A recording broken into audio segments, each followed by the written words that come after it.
my name is Crystal. Um, I have recently seen a lot of questions surrounding picky eaters. And I've been helping as many people as I can with their picky eaters and giving some ideas and suggestions. So I decided, hey, why not make a video? So I had a picky eater, and I say had because when my son, he's now almost 16, but when he was younger, he's on the spectrum, and so it was a struggle getting him to eat anything outside of his like 8 to 10 foods that he would eat. Any moms who or any parents who have kids with ASD understands the struggle trying to get them out of their normal routine, trying to get them to try new things. Sometimes it's just not happening, and I didn't want to push it, but there was rare times that it did happen, and these are some things that my husband and I did. Number one, first you want to figure out if it's a texture thing that's the issue or if it's a taste. Some kids aren't going to like savory foods. Some kids aren't going to like sweet foods or bitter or whatnot, right? And some would prefer crunchy or some would prefer soft foods. So just kind of pay attention to, my kid, I see them liking fish sticks. I see them eating corn dogs. I see them eating carrots. They like crunchy foods. So you start there. So I would start with the texture that they prefer or the taste that they prefer. Don't rush into getting them things that have mixed textures and taste, like lasagna, because then it will throw them off. So start with one item at a time. So what I would do is, say if my son was going to eat his normal routine of like a corn dog, then I would introduce carrot sticks with it, right? Crunchy with crunchy. He would have his ketchup with his corn dog, and then with the carrot sticks, I'll say, hey, do you want to try some ranch with it? Most of the time he didn't like a lot of sauces, so we would just try to do it without a lot of added things into it. Number two, let them help. If your kids are old enough to help in the kitchen, even though sometimes, as parents, it's like a headache to have to clean up after them, but it also teaches them curiosity around the foods that we're cooking, curiosity around new foods, and it can open up a dialogue around when you're introducing them to like a zucchini or whatnot. You can ask them questions like, hey, do you know what this is? Have you ever tried this? Is it hard? Is it soft? Is it green? Is it red? Like questions like that, just to kind of get them talking about it. And then having them help you set the table, putting all the foods like what we call family style, where you sit all the foods on the table in the middle, and then you guys go and share the food or pass it around or whatnot. It can actually make them feel very proud and like a big kid, and so they're more prone to put on a new food item on their plate if they're serving themselves. And just remember that we're trying to get them to try the new food. Now, I find it a victory if my son would just try a piece of zucchini. He could spit it out, that's fine, but I'm going to praise you for trying it. So remember, don't stress yourself out. Oh, you have to eat this. You need the vitamins. No, let's start with, can you just try one little tiny piece? Can you try one little bite? And remind them, you could spit it out if you don't like it. That's okay. And then you say, woo, yes, you tried it. I'm so proud of you. And give them some cheers and some praise around that, because that's going to build up their confidence in trying new items. And it's going to actually lessen the stress around it for you and for them, because then the end goal is not getting them to eat the whole plate. It's just trying a bite of a new food. Number three, get creative. When I say get creative, I don't mean with the food. I mean the activities around eating foods. So you can make like a weekly menu, where you have pictures of what you're going to have for dinner or for lunch or for breakfast. and then have the words at the bottom if they're learning to read. So that way you have education and you have new food introductions.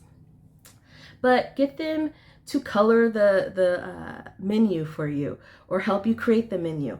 You can put foods that they like on there, and then you could put new foods that you want to introduce them to. I wouldn't overwhelm them and introduce them to new foods every single day, but that week maybe 2 or 3 new food items is fine. So say if they like to eat apple slices, and they like to eat hot dogs, and they like to eat carrots and eggs, right? Put those items on the menu. Play restaurant. Serve them the menu and say, okay, circle 1 food from each item. So you can have all the food groups on there, and you can have 4 or 5 items. And 1 or 2 of those items would be something that you want to introduce them to. So you have them circle it, and each day they just circle a new one, and then they're bound to get to the new food item, and they'll have to circle it, and then they can try it. Remember, it's about trying it, not eating it all. I know for me, my son was hugely into like Thomas the Train and different characters like the Hulk.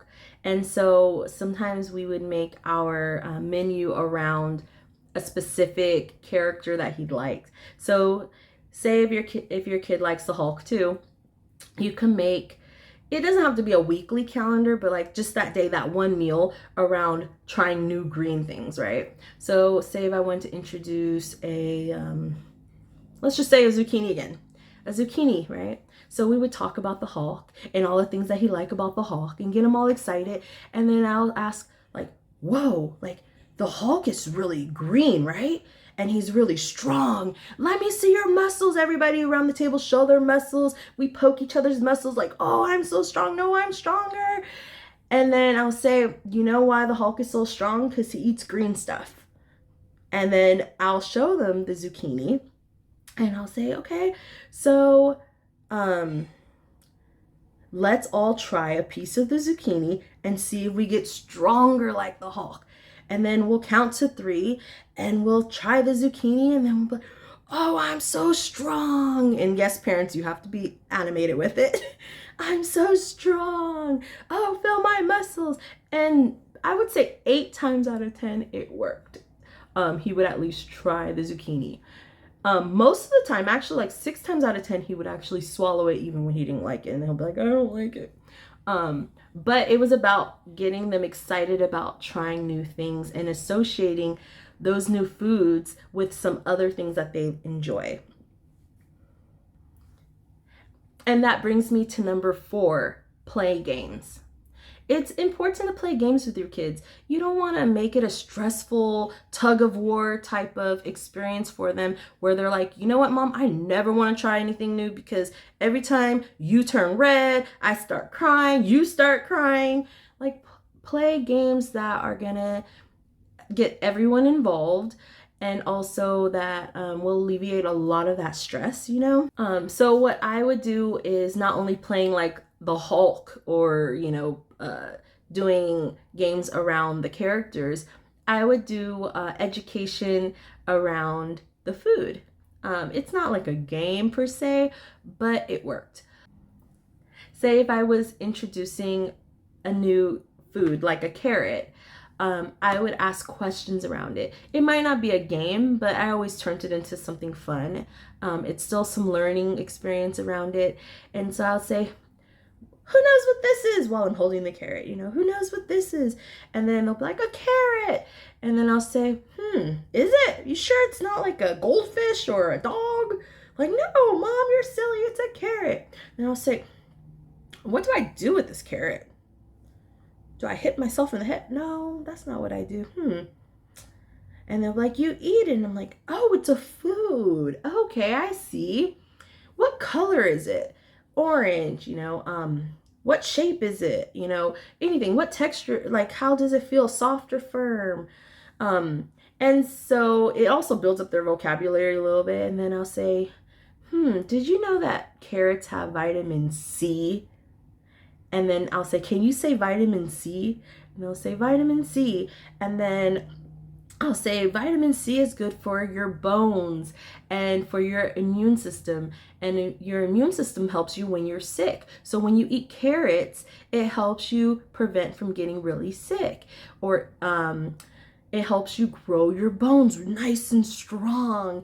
And then I'll get them all excited about, the vitamins around the carrot or whatnot. And then I'll say, everybody look at your plate. Do you have a carrot on your plate? And then if they don't, then I'll ask them to serve themselves a carrot. And then I'll say, everyone, we're going to take one little bite of a carrot. Let's try it and see if our bones will grow right away. So we'll take a little bite. And then we'll like, oh, our bones didn't grow right away. And then I'll start going like this. I feel it in my body. I feel it in my body. My body's growing. Oh, I feel so strong. And get like really silly with it. And like I said, probably like 8 times out of 10, he's swallowing the food. He's laughing about it. He's eating about it. Or he's eating it. And then he's also learning about why we're trying new foods, why we need to eat specific fruits and vegetables, because they're healthy for us. So number 5 is reassurance. Remember to reassure your picky eater that you're only wanting them to try the new food. And if they don't like it, it's okay if they spit it out in the napkin. You're still proud of them for trying the new food. You praise them, and praise them more for their willingness to learn about new foods and try them. And then also remember to be patient with yourselves, parents. Having a picky eater is not easy, but you have this, okay? And so I'll leave you there, and hopefully in the next video I'll elaborate more. If you have any questions, leave it down in the comments and I'll try my best to answer all your questions. Just know that you're not alone in this. Many of us have picky eaters, and like I said, you got this. Bye.